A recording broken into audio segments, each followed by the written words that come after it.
శ్రీ గురుభ్యో నమ. హరి ఓం. శ్రీ మహాగణాధిపతయే నమ. శుక్లాం వరదరం విష్ణుం శశివర్ణం చతుర్భుజం ప్రసన్నవదనం ఛాయేత్ సర్వవిఘ్నోపశాంతయే. లాస్ట్ చెప్పుకున్నటువంటి భాగంలో రామాదులు అంటే దశరథుడు చేసుకున్న పుణ్యము, కైకేయి వృత్తాంతము, కైకేయి జన్మ వృత్తాంతము ఇవన్నీ కూడా చెప్పారు. చెప్పిన తర్వాత అయోధ్య చేరారు మళ్ళీ వీళ్ళు. ఆ యొక్క మునిగారి యొక్క ముద్గల ముని యొక్క ఆశీస్సులు పొంది శ్రీరామాదులు అయోధ్యకు వచ్చి మరలా అయోధ్యకు వచ్చి చేరుట. మంత్రులు వచ్చి సముచిత మర్యాదలతో నగరంలోనికి స్వాగతించారు.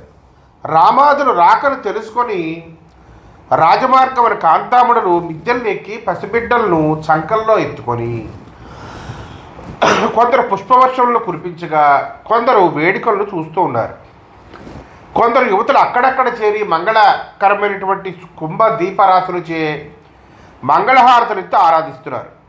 ఇట్లు మహోత్సవములతోనూ మంగళవాద్య నినాదములతోనూ వారాంగనానుత్యములతోనూ గాయకుల గానములతోనూ కిటికీల నుండి అంతఃపుర స్త్రీలు సమర్పించి చూండు పుష్పజల్లులతో చామరాది ఉపచారములతో వచ్చి వారి వారి రాజమందిరములను అలంకరించారు. అంత దశరథ మహారాజు గారు జనకరాజు యొక్క మంత్రులు వస్త్రాలంకారంతో సత్కరించి భోజనాలతో సంతోషపరిచి మిథిలకు మళ్ళీ తిరిగి పంపించారు. ఇట్లే జనక మహారాజు అన్ని ప్రముఖుల ఉత్సవాలకును శ్రీరామాదులను మిథిలకు ఆహ్వానించి రాజమాతలను దశరథ మహారాజును ఆనంద తరంగాల్లో ముంచుచున్నాడు. ఇట్లు ఉత్తరోత్తర అభివృద్ధిగా అల్లుడిని సంతోషపరుస్తూ ఉన్నారు. రాముడును లీలా వినోదములతో రాజిల్లుచున్నాడు చక్కగా.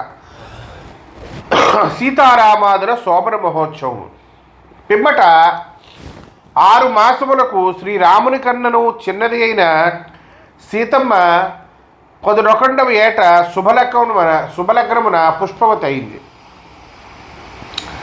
ఈ శుభవార్తను విన్నాడు జనకుడు భార్యలతోనూ మంత్రులతోనూ పరివారములతోనూ మరలా అయోధ్యకు వచ్చారు. దశరథుడు స్వాగతించగా ఇరువురును పరస్పరము ఆలింగనాది ఉపచారములతో సంతోషించి తన వైభవములతో రాజమందిరముల చేతను, అరటి చెట్ల వరసల చేతను, చెరుకుగడల చేతను, చామరముల చేతను, రహదారి కూడల్లో పందిల చేతను, ఘంటానాదముల చేతను, అద్దముల చేతను, గజ్జల చప్పుళ్ళ చేతను, మంగళదీపాల చేతను అలంకృతమైన రాజమందిరమున వశిష్ఠుడు గర్భాధార శుభమహోత్సవమును శ్రీ సీతారాములకు చేయించాడు. అప్పుడు వస్త్రాలంకారములచే జనకుడు కొడుకు కోడలు ఇల్లాండుతోనున్న దశరథరాజును మిక్కుల సత్కరించాడు.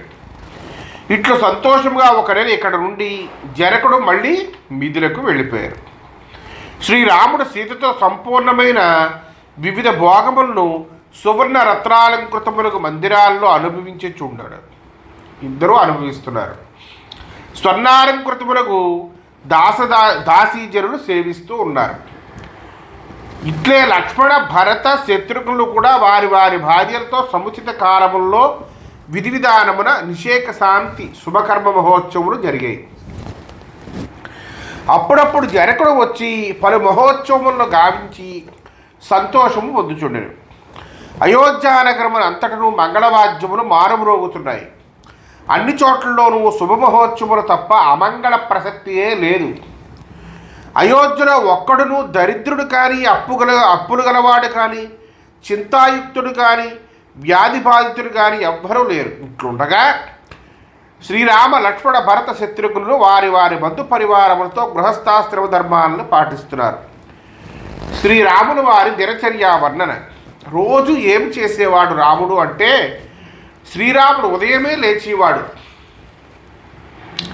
శౌచాది నిత్యక్రియలను తీర్చుకొని దివ్యరథమునెక్కి స్నానమునకై సరయూ నది తీరానికి వెళ్ళి తీరమున వాహనాదులను వదిలి మంత్రులతో మాట్లాడుతూ ఆ నదికి పరిశుద్ధినిచ్చుటకై ఇసుక దిబ్బల మీద కాలినడకలతో ప్రవాహం వద్దకు పోయి విప్రోత్తములచే పరివేష్టిని స్నానము చేసి నిత్య కర్మానుష్ఠానం ముగించి గో భూ తిల హిరణ్య ఆజ్య వాస ధాన్య గౌడ రౌప్య లవణాది నానాదానము రసంగి సరయూ నదిని బ్రాహ్మణులు సాధనముగా పూజించి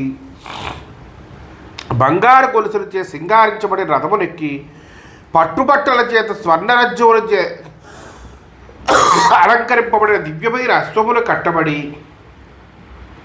స్నానము చేసి మడికట్టుకొనిన సారథి చేత నడుపబడిచుండు ఆ రథమును వచ్చుచు వెండి బెత్తముల వారు బంగారు బెత్తముల వారు గజ్జలు ఏకరూప దుస్తులు గలవారు ధరించిన వారు మొదలైన వారిచే చూపబడిడు రాజమార్గమున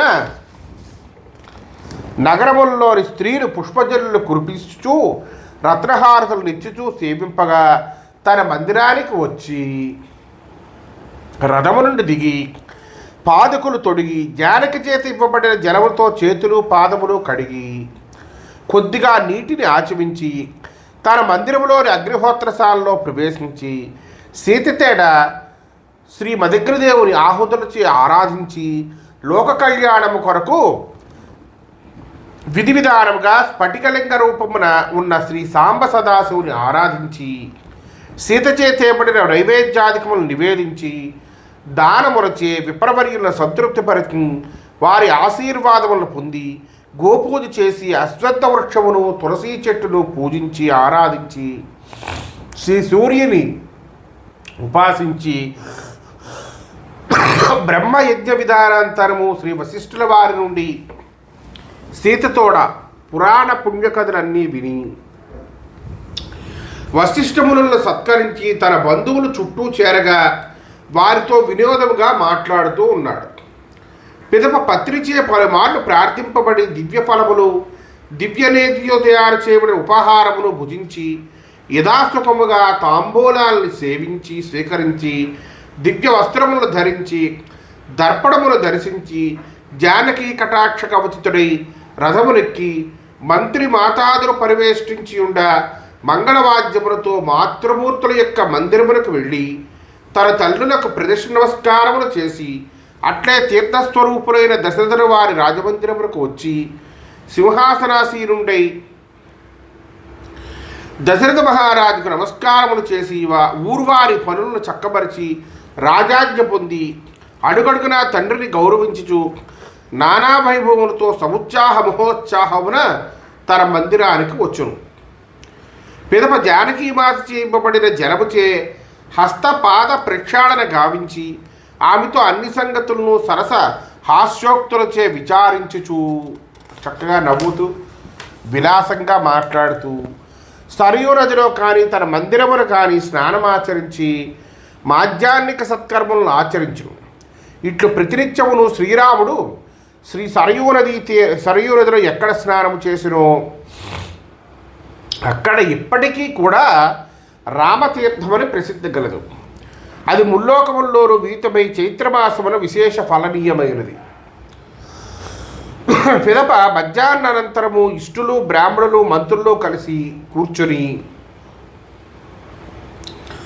ముక్కాలు పీటల మీద సువర్ణ పాత్రలతో దివ్య పక్వాన్నములను కంకణ మంజీర కింకిణి నూపురాది ఆవరణముల యొక్క కళ మధుర ధ్వనులచే ఆనందముందించుతూ ఉన్నారు. శ్రీ సీతాదేవి వడ్డించుచూ ఉండగా ఆ రాఘవోత్తముడు సుఖభోజనమును గావించి చేతులు కడుక్కొని తాంబూలమును సేవించి 100 అడుగులు అటూ ఇటూ నడిచి సంతోషించేవాడు. కొంతసేపు నిద్రించి పిదప నవాలంకార వస్త్రమునిచి అలంకృతుడై ధనుర్బాణములను ధరించి శస్త్రములను తీసుకుని రథమునెక్కి వైభవంగా వెడలి పూదోటల్లోనూ ఉద్యానముల్లోనూ వనముల్లోనూ విహరించుచు మరలా మంగళవాద్య నర్తనాదులతో తన మందిరం వరకు వచ్చాను. పిదప సాయంకాల సంధ్యావందనాది సంకర్మలను ఆచరించి సవిస్తారముగా అగ్నిదేవుని ఉపాసించి ఆరాధించి పరమేశ్వరుని ఆరాధించి ఆహారాదులను ఆరగించి దివ్య సౌధమునందు సువర్ణ రత్నాలంకృతముకు దివ్యసేనమున శ్రీ రఘురాముడు సీతతో హాస్య గీతాది వినోదములను అందించుచు సుఖనిద్ర పొందేవాడు. ఇట్లే అత్యంత విభవ మహోత్సవములచే 12 సంవత్సరాలు గడిచాయి. సీతాదేవి రామచంద్రమూర్తి పెళ్ళయిన తర్వాత 12 సంవత్సరాలు సుఖజీవనము అయోధ్యలో చేశారు. దశరథులకు కౌసల్య ఎదుట శ్రీరాముడు తత్వోపదేశము చేయుట. ఒకానొకప్పుడు దశరథుడు ముద్గలముని వచనములతోటను వశిష్ఠముని వాక్యముల చేతను మానుష కృత్యముల చేతను శ్రీరాముడు సాక్షాత్తు నారాయణ అవతారమే అని మదిలో నమ్మి శ్రీరాముని రహస్య ప్రదేశంలోకి పిలిచి సవినయంగా ఇట్లా అడిగాడు. రామభద్ర, నీవే నారాయణుడు కదా? భూభారహరణమునకి అవతరించిన మహానుభావుడవు నీవే కదా? అజ్ఞానులకు లోకులు నీవు నా వల్ల పుట్టితువని చెప్పేదరు. కాబట్టి మాయామోహితుడే నేను వేడుచున్నాను.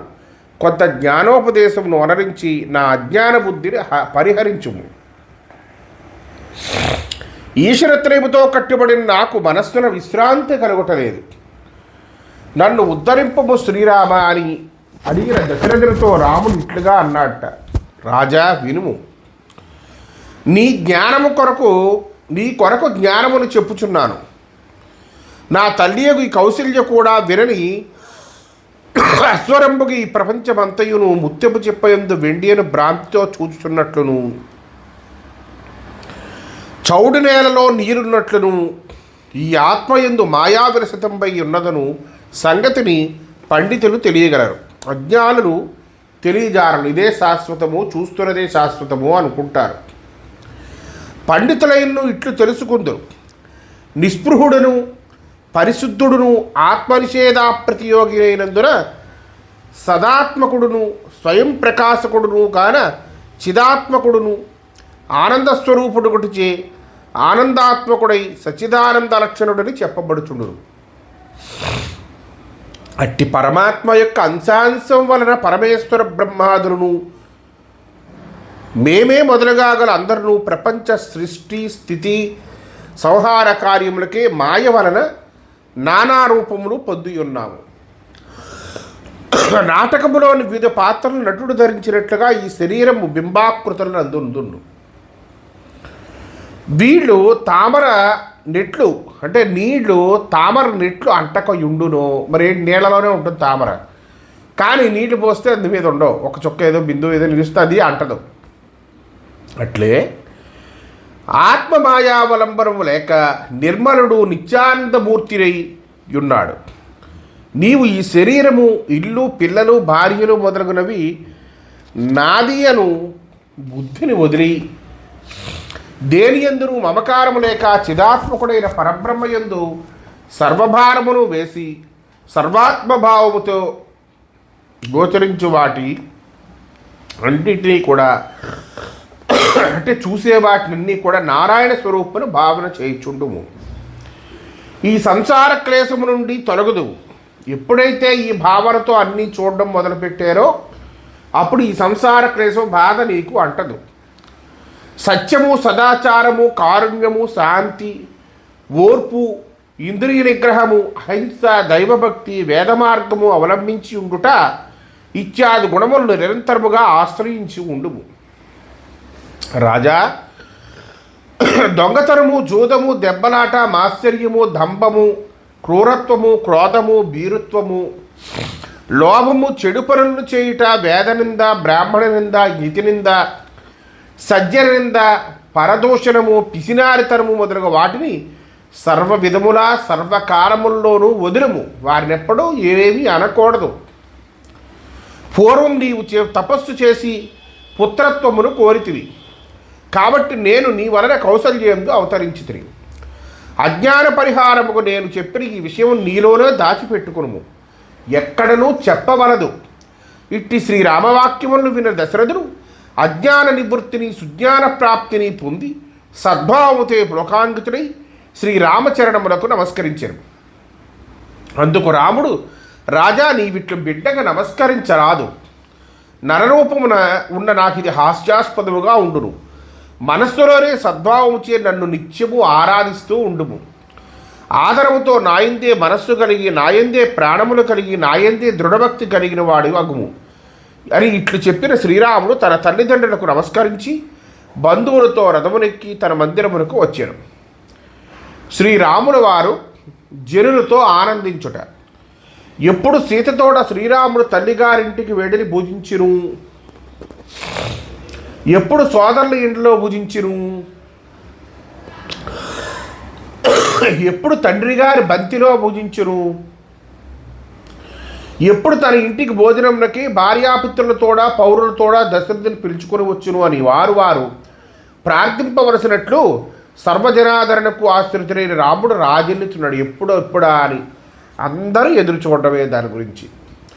మరియు శ్రీరాముడు సంతోషముతో అందరినీ రప్పించి భోజనాది సత్కారములచే ఆదరించు ఉండును. వనవాసులు రామదర్శనములకి వచ్చి ద్వారములలో పౌరులచే నిషేధింపబడినను 106 మంది చూచి పలుమార్లు స్తుతించి రాఘవుడు చేయు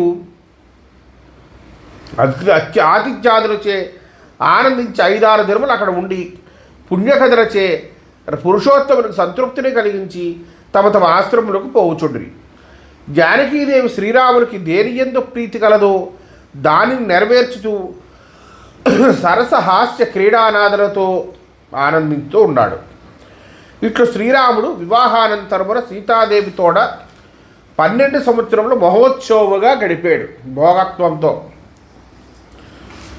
వర్షము కృతయుగమున 1000 త్రేతాయుగమున 100 ద్వాపరయుగందు 10 కలియుగమున సమముగాను ఉండును. దీనికి కారణము కలియుగమున ధర్మము 3 పాదములు శూన్యం 1 చేత ఆ విధంగా జరుగుతుంది. ఇట్లో శ్రీరాముడు దేవభోగములను అనుభవించుచు అయోధ్యలో ఉండినప్పుడు ఆయా ఋతువుల్లో పూచి పండదగిన పుష్పఫలములు ఎంతో రుచికరములుగా ఉన్నాయి. అనావృష్టియును చోరభయమును హింసాధిక భీతియు లేదు. కైకేయి దశరథుల ఆజ్ఞతో కైకేయి సోదరుడును భరతుడు మేనమామయ్యును అను యుద్ధాదిత్తు భరత శత్రుఘ్నులను తన రాజ్యమునకు పిలుచుకుని పోయారు. ఇట్ల మంగళప్రదమైన శ్రీరాముని బాల లీలా వినోదములు లోకుల మేలు కొరకును నీ ప్రీతి కొరకును చెప్పి తిరిగి శతకోటి ప్రవిస్తరమైన రామకథలో శ్రీమద్ వాల్మీకి మహర్షిచే రచింపబడిన ఆనందరామాయణములోని సారకాండలో శ్రీరామ దినచర్య వర్ణనమనే 5వ సర్గ ముగిసినది. ఇక్కడతో 5వ సర్గ ఆనందరామాయణంలో సారకాండలో అయింది. ఇక 6వ సర్గ. ఇట్లో శ్రీరాముడు సీతతో నగరమును క్రీడించుచూ ఉండగా 12 ఏట నారదుడు గగనము నుండి దిగినాడు. ఆకాశంలోంచి నారదుడు దిగాడు. సీతతోడును లక్ష్మణుతోడును రాముడు ఆ మునిని సత్కరించారు. పిదప నారదుడు రఘుత్తమ దేవతలిట్లు విన్నవించుచున్నారు. నీకు రావణ్ణి చంపిన పిదప రాజ్యమును ఏలవలేను అని చెప్పాను. అందుకు రాముడు కూడా అంగీకరించి మునిని పంపించి వేశాడు. ఆయనకి చూచాయిగా అందింది. అంత శ్రీరాముడు సీత మా నాన్న నాకు రాజ్యాభిషేకము చేయదలిచి ఉన్నాడు. అందుకు నేను విగ్రహమును పుట్టించి లక్ష్మణునితోడ రావణాదులను చంపుటకి దండకావరమునకు మిరడుదురు. నీవిచ్చటని అత్తమామలు సేవించి ఉండుము అనగా సీత రామునికి నమస్కారంచి ముచ్చటైన మాటలను ఈ విధంగా పలికింది. నాథా, నన్ను కూడా వనమునకు తీసుకొని పోము. ఇందులో 3 కారణములు కలవు. నా చిన్నతనంలో సత్యవచనుడైన బ్రాహ్మణుడు నా చేతిరేఖలను చూచి పతిచేట ఈమెకు వన ప్రయాణం ఉన్నదని చెప్పి ఉన్నాడు. శాస్త్రము తప్పునా? అంతేగాక నా స్వయంవర సమయమున నీవు ధనస్సు ఎక్కుపెట్టినప్పుడు ఓ దేవతలారా, ఈ రాముడు ఈ శివధనస్సును ఎక్కుపెట్టి గెలిచి నన్ను వివాహము చేసుకున్నట్లయితే అందుకు నేను మునివృత్తిని అవలంబించి 14 సంవత్సరములు వనమున వసించదును అని అనుకున్నది అని ప్రతిజ్ఞ చేశాను. అది నెరవేరవలసిందే కదా. శ్రేష్టమైన రామాయణ కథను నేను విని ఉన్నాను. అందులో సీతను వదిలి రాముడు దండకావనంకు వెళ్ళినట్లు లేదు కదా. ఈ రామాయణం అంతా సీతమ్మ ముందే వింది. ఈ 3 కారణములు బట్టి నన్ను నీవు వెంటబెట్టుకొని పోదగును అని సీత మాట విని నవ్వి ఆలింగించి అట్లే కానిమ్మను. శ్రీరామ పట్టాభిషేక ప్రయత్నము పిమ్మట దశరథుడు శ్రీరామునికి యువరాజ్య పట్టాభిషేకం చేయదలచి వశిష్ఠులను మీరు రామునికి పట్టాభిషేకం చేయగలరు అని పలికాడు, ప్రార్థించాడు. అందుకాముని రాజును కౌసల్యా మందిరంలోకి పిలుచుకొని పోయి రహస్యమున రాజా వినుము, కౌసల్యా సుమిత్రులారా వినండి. కైకీ వరం వల్ల రావణాదులకు సంహరించడానికి శ్రీరాముడు రేపు సీతను లక్ష్మణుని వెంట తీసుకొని దండకారణ్యమునకు పోవుచున్నాడు. కాబట్టి మీరు ఏమీ తెలియని వారి వరే అభిషేక సంభారంలో ఊరకా సిద్ధము చేయించండి. నేను పట్టాభిషేక సంభారాలన్నీ కుదురుస్తాను, కానీ ముందే వశిష్ఠుడు చెప్పాడు మీరు ఏమీ తెలియని వాళ్ళలా ఉండండి, వాళ్ళ ముగ్గురు కూడా వనవాసానికి వెళ్తారు అని. సుమంతునిచే రాజులను పిలిపింపు. రాజా రామ విరహం వలన బ్రాహ్మణ శాపం వలన త్వరగానే నీవు స్వర్గలోకానికి పోతావు. దశరథుడికి మళ్ళీ చెప్పాడు. ఈ కౌసల్య మరలా రామరాజ్యోత్సవమును చూచును. నీవును విమానం నుండి చూస్తావు. భవిష్యద్రేఖ బ్రహ్మాదిరేఖలైనను బ్రహ్మాది దేవతలైన తప్పక అనుభవించాలి అని ఉపదేశించిన పిదప దశరథుడు సభకు వెడలి రామరాజ్యాభిషేకమునకు సంభారములన్నింటినీ సిద్ధము చేయమని చెప్పాను. అర్థమైందండి. దూతలను పంపి రాజుల్ని పిలిపించాడు. ఋషులు దయచేసి పట్టణము దివ్యాలంకారంతో నయనానందకర్మగా ఉండెను. అప్పుడు వశిష్ఠుడు సుమంతునితో రేపు ప్రొద్దున్న మధ్యవరసలో సువర్ణాలంకృతులకు కన్యలుండుగాక, స్వర్ణ రత్నాంకృత ఏనుగులు వచ్చుగాక 16 ఐరావత వర్గమును చెందిన 4 దంతముల ఏనుగులను తీసుకొనండి. సమస్త తీర్థముల పుణ్యజనములు తెప్పించారు. పులి చర్మములు 3 కావలయను. పులి చర్మాలు 3 కావాలి. రత్నదండమును ముత్యముల జాలలను గల శ్వేతఛత్రమును దివ్య పూలమాలలను దివ్య వస్త్రములను దివ్యాభరణములను సిద్ధపరచవలసింది. చేతుల్లో దర్భలు సమిధులు ధరించి మునులు సిద్ధముగా ఉండదగును. మంగళవాద్యములు మ్రోగుచుండవలయును. చతురంగ సైన్యం సాయుధముగా వచ్చి నిలపని ఊరిలో దేవాలయముల్లో పూజోత్సవములు జరపవలయును. కప్పములను సమర్పించిన రాజులు సర్వసిద్ధులుగా ఉండవలయును అని ఆజ్ఞాపించి రథమునెక్కి శ్రీరాముని వద్దకు వచ్చి ఏర్పాట్లు నివేదించి రాముడా, రేపు నీవు దండకారణ్యమునకు వెళ్ళుదు. 14 సంవత్సరములు అక్కడ ఉండి రావణ్ణి సంహరించి సీతతోడ లక్ష్మణునితోడ మరలా వచ్చి రాజ్యమును ఏలదు. లోకరీతిని అనుసరించి తండ్రి మాటను వినుము. నేను సీతతోడ యథావిధిగా ఉపవాస వ్రతమును ఆచరించుము. ఈరోజు సీతతో ఉపవాస వ్రతాన్ని ఆచరించిన పట్టాభిషేకం కదా అది. ఇంద్రియ నిగ్రహంతో భూమిపై సేవించమని చెప్పి శ్రీ సీతారామ లక్ష్మణులను చూచి తన ఇంటికి వెళ్ళాడు. కౌసల్యాసుమిత్రుడు వశిష్ఠుల వారి నుండి రామరాజ్యాభిషేకము ఒట్టిదేనని విని అనుతాపము కలిగి విఘ్నశాంతికి మునుల చేత శాంతికర్మలను చేయించి దేవిని ఆరాధించారు. కైకేయీ వరదానం వలన శ్రీరామాదుని దండకారణ్య యాత్ర. పిదప మధ్యాహ్న సమయమున అంతఃపురమేడ నుండి దాసీపుత్రియకు మందర రాజమార్గములోని మహోత్సవములను గూర్చి దారిలోపు ముసలిదాని వల్ల రామపట్టాభిషేకం గురించి విని పరుగున కైకేయి వద్దకు వచ్చి సంగతులన్నింటినీ చెప్పి కొంతసేపు గురకుండెను. అది విని కైకేయి శుభవార్త చెప్పిన మందరకు వెంటనే ఆభరణమును పారితోషకమును ఇచ్చెను. అంతలో దేవవాక్యం వలన సరస్వతి వలన మోహింపబడిందగు కైకేయిని చూచి ఆమెను ధిక్కరించుచు మందర ఇట్లన్నది, ఓ మూడురారా, నీవు ఎలా సంతోషిస్తున్నావు? నీవు దురదృష్టవంతరాలవైతివని అనుకొనుచున్నాను. రాముడు రాజ్యమేలుచుండినప్పుడు కౌసల్యకు నీవు దాసి ఉంటావు కదా. కైకేయి కాబట్టి నా మాట వినుము. ఒకప్పుడు దశరథుడు నీకు ఇచ్చి ఉన్న 2 వరములను గుర్తుకు తెచ్చుకో. భరతునికి రాజ్యమును, రాముడు 14 సంవత్సరములు దండకారణ్యవాసియగుటను 2 వరములుగా నీ భర్తను ప్రార్థించుము. ఇప్పుడే క్రోధ సౌధమునకు ఎక్కుము, నేను చెప్పినట్లు చేయము అని మందరవాక్యములను విన్న కైకేయి ఆ మాటల మాయలో పడింది. శ్రీరామ దైవేచ్ఛచే కైకేయిని అవివేకిని ఆవరించరు. అంతా ఆ రాత్రి ఈమె శోకగృహమున ఉన్నదని తెలిసి దశరథుడు త్వరగా అక్కడికి వెళ్ళి వెంట్రుకలు విరబోసుకుని అలంకారములను వదిలి నేల మీద పడిండు సతిని చూచి, రామునికి దండకారణ్యమును, భరతునికి యవరాజ్యమును 2 వరములుగా ఇచ్చుటను ఆమె భావమును తెలుసుకుని హా అని మూర్చిపోయాడు. తెల్లవారగానే మంత్రి అయిన సుమంత్రుడు అక్కడికి వెళ్ళి ఏమి సంగతి అని విచారించగా, అప్పుడు కైకేయి శ్రీరాముని ఇక్కడికి పిలుచుకొని రమ్ము, దశరథుడు చూడదలుచున్నాడని.